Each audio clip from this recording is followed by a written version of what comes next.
Hello, my name is Andrew Provazek, and this is April the 29th, 2025.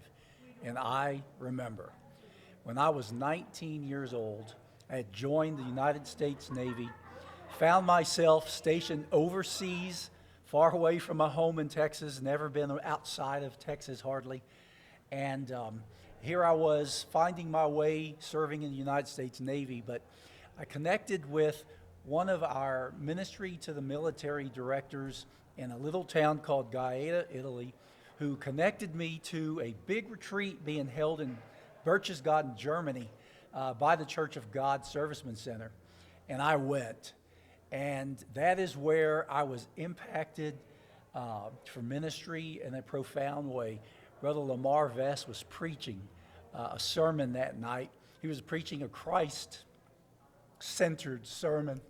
And at the altar call, he singled me out of 1,000+ military people in the crowd and talked to me about my call to ministry, laid hands on me, had a couple other elders lay hands on me. And from that day forward, I knew what I was called to do, knew what I was going to do, and I knew where I was going to do it in the Church of God. Cool thing is, here it is, almost 40 years later, and I'm serving in ministry of the military, and gladly so. But my memories run deep in those early retreats for our servicemen centers overseas in Europe.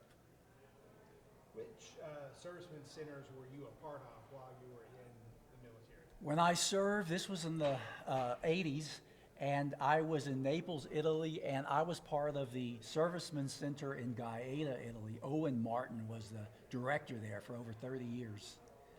And it was a lifeline to us.